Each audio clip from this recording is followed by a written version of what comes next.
The TikTok duet that shouldn't exist, by Jenna Wallace, Portland, Oregon. My name is Jenna Wallace and I live just outside Portland, Oregon. I'm 22 now, but this happened to me when I was 19, during the height of TikTok's boom in 2021. I've always loved dancing. I'm not a professional or anything, but I did cheer all through high school, and like most girls my age, I joined TikTok during the pandemic.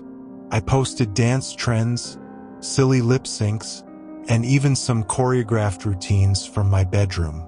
I didn't have a massive following, maybe 4,000 followers at the time, but I was consistent and it was fun.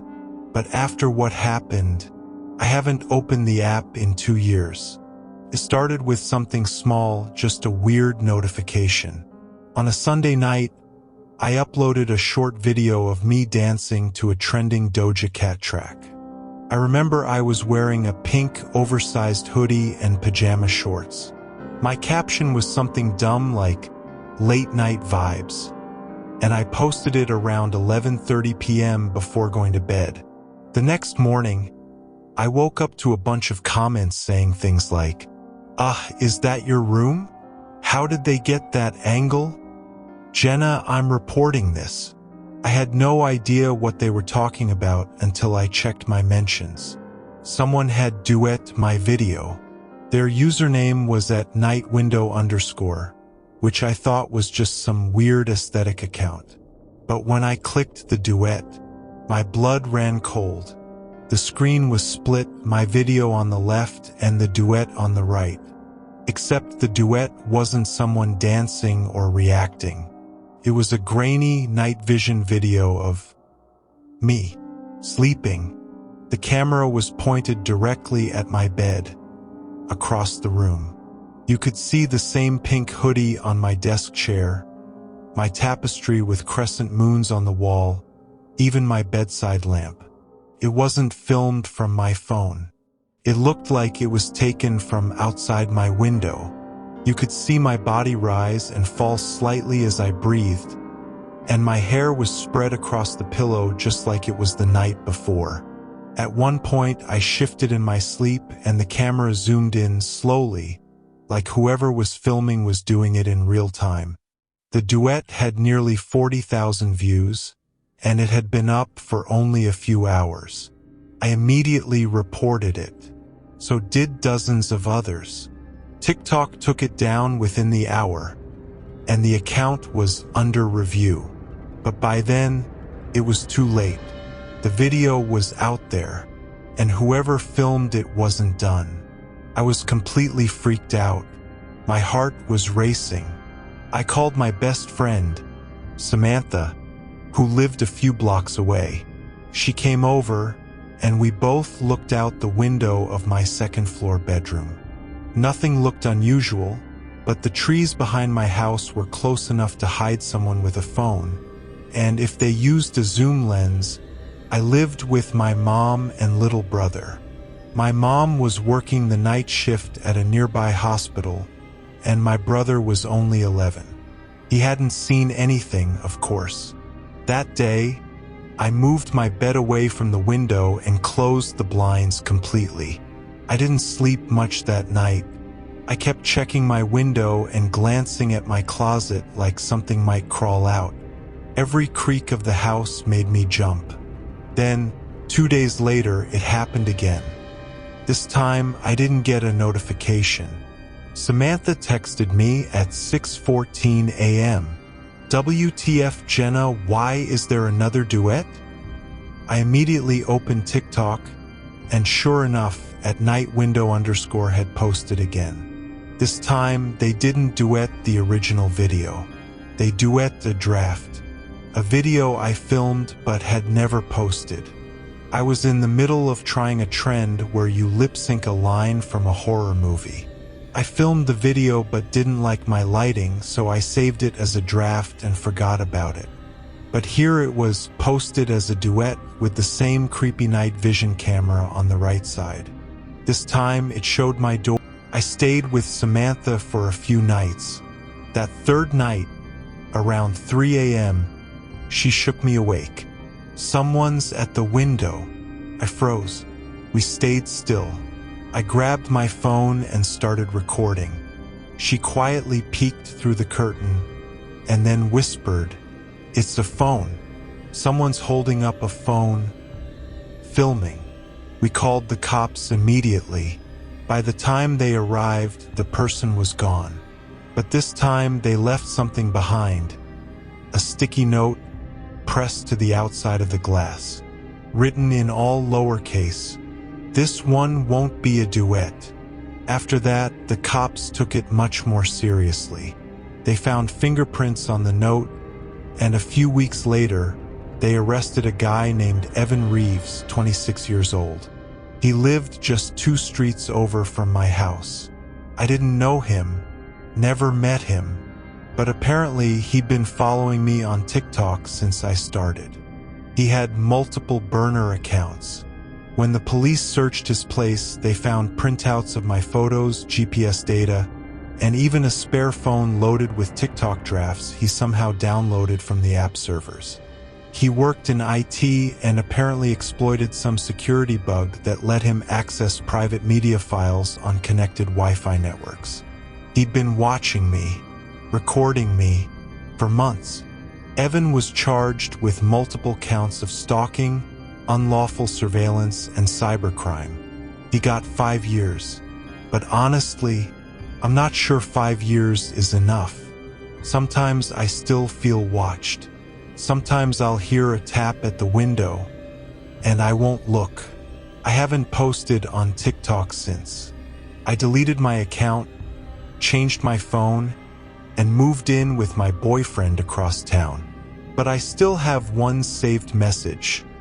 A DM I never saw until a week after his arrest, from an unmarked burner account. "You look peaceful when you sleep," smiley face. And the part that still haunts me? It was sent at 2:46 a.m., during the time I was staying at Samantha's house.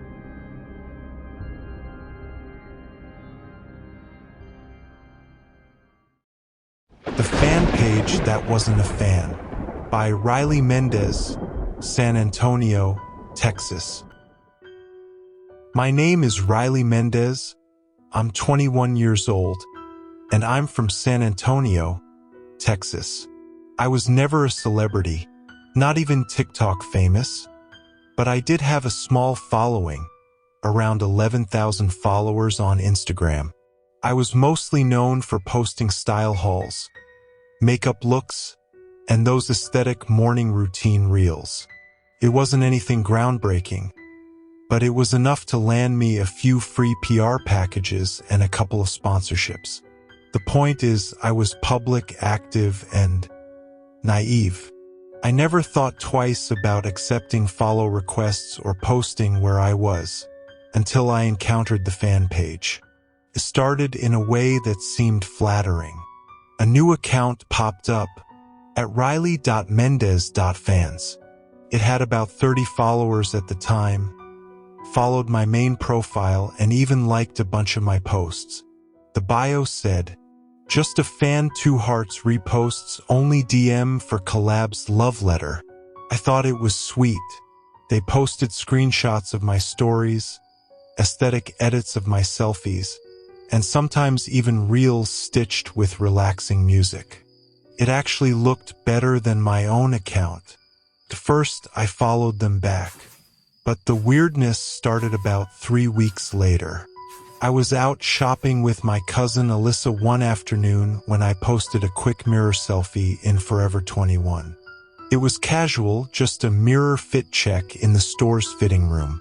10 minutes later, at riley.mendez.fans posted the same image, but not the one from my story. It was the unedited version, the one I took right before I fixed my hair. Same lighting, same angle, but definitely not the one I uploaded. It freaked me out. I texted Alyssa, "Did you take a pic of me earlier?" She hadn't, and I never saw anyone else with a phone near us. I shrugged it off, thought maybe I was being paranoid. Maybe I had posted both by mistake? I double-checked. No, just the one version on my story. Things got creepier from there. A few days later, they posted a video of me in my kitchen. Not a selfie, not a reel I uploaded. An actual video of me making a smoothie in my own house. It was shot through my kitchen window. The quality was shaky and zoomed in, almost like it was filmed from the bushes outside. I was home alone at the time, wearing one of my oversized shirts and no makeup.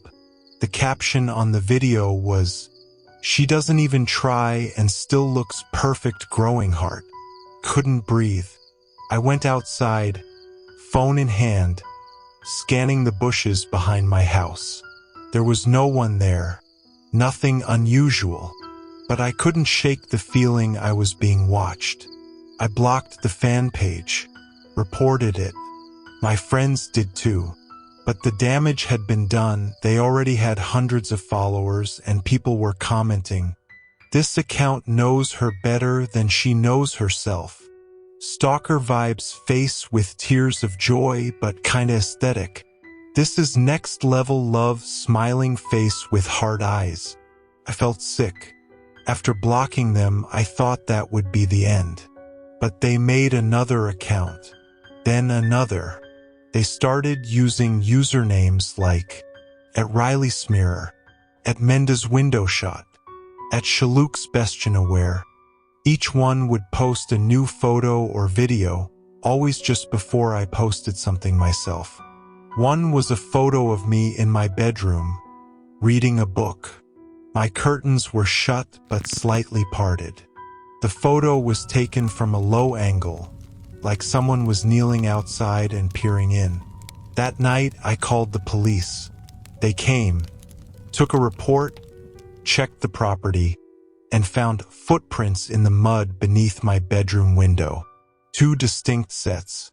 No fingerprints, no camera left behind, just prints. They said it was probably someone from the area, someone who had access to my house's view. That same night, I received a DM from a burner account. "The police can't love you like I do." I moved in with Alyssa the next day. She had a condo downtown on the 3rd floor, more secure.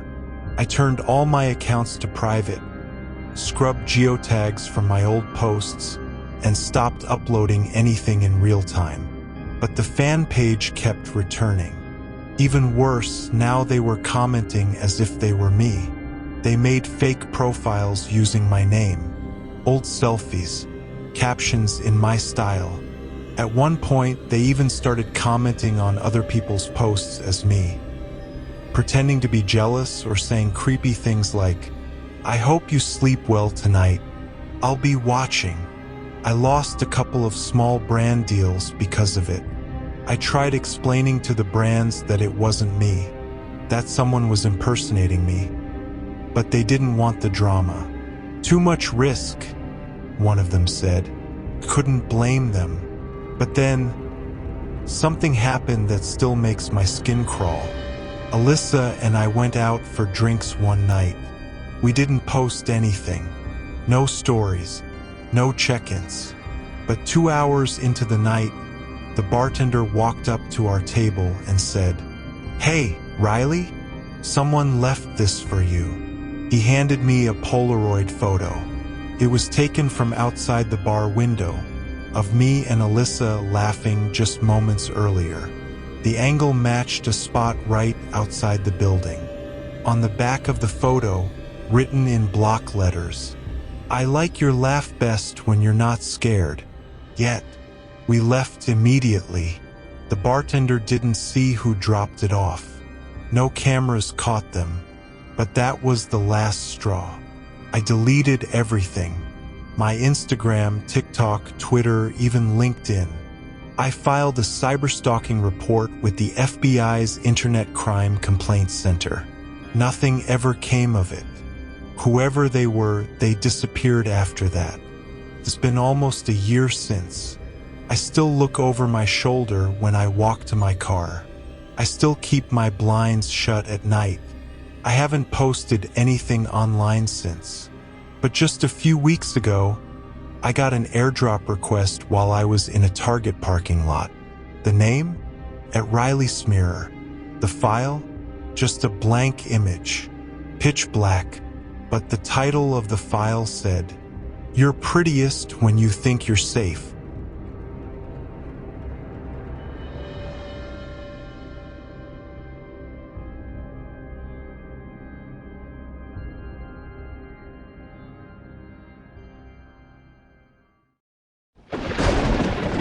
My location tags were never turned on. By Madison Clark, Boulder, Colorado. My name is Madison Clark. I'm 23 years old, and I live in Boulder, Colorado. I've always been cautious online. I keep my accounts private. I never post my exact location, and I religiously make sure my location services are off when I upload anything. I double-check it every time. So when I started getting weird DMs about where I'd been, down to the exact address, I assumed it was some kind of glitch. Or maybe just someone making creepy guesses. Until it got personal. I was walking out of my job at a small marketing firm on a rainy Thursday afternoon when I got the first DM. It was from a blank profile with no posts, no followers, just the username at strangelight.beneath. The message read, "That green umbrella doesn't suit you, Maddie." I stopped walking. I was holding my green umbrella. I hadn't posted anything. No story, no snap, no text. My phone was in my coat pocket, untouched since lunch. I looked around. No one close by. Just a couple of people crossing the parking lot. Freaked me out, but I didn't respond. I just blocked them and went home. A few days later, I was in Nederland, a small town just outside Boulder, hiking with my dog Theo. I took a photo of the trail, just trees, fog, and my boots in the corner. No signs, no markers. I posted it later that night with the caption, "Weekend resets evergreen tree cloud." Within minutes, a different blank account sent me this DM. "Didn't think you'd go back there after what happened to that girl. Careful. Some trails don't want you to leave." Again, no name, no followers. Username at wildwind.echo. I Googled it. A woman named Claire Monroe, 28, had gone missing on that same trail 4 months prior. Still no trace. That night, I deleted the post, but my hands were shaking as I did it. How did they know the exact trail? I always check. No location tag, no GPS on. I even go into settings and manually turn off background app access. The next message came from an account named at nightshade.collective. It said, "You left your keys on the side table again. You're too trusting, Maddie." I was home alone.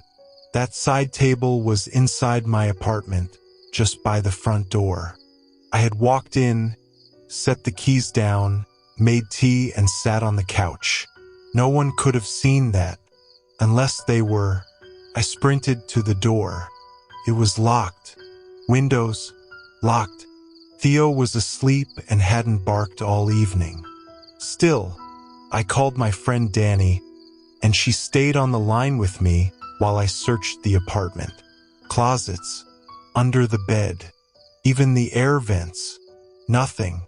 Danny stayed over that night, and I barely slept. I went full digital lockdown.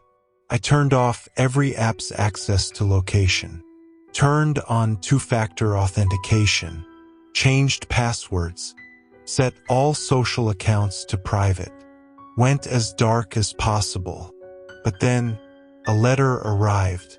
Not an email, not a DM, a real letter. No return address. Inside was a printed screenshot of me asleep on my couch from an angle that was definitely inside my apartment. Theo was curled up next to me, and in the corner of the photo, a gloved hand, holding a phone. Beneath the photo, typed in red ink, Your phone Lied. I didn't need it. I called the cops. They searched my place again. No bugs, no cameras, no forced entry. The photo was time-stamped for 2 nights prior, when I'd been home alone, watching Netflix and passing out around midnight. There was only one logical explanation. Someone had a key. My landlord insisted no copies were made. But I changed my locks anyway, installed cameras, and put up motion sensors. I stopped sleeping properly. I even considered quitting my job and moving away. But the messages stopped. Weeks passed, then months, until last week. I was sitting in a coffee shop downtown, working on my laptop, when the waitress brought over a cappuccino. I hadn't ordered one.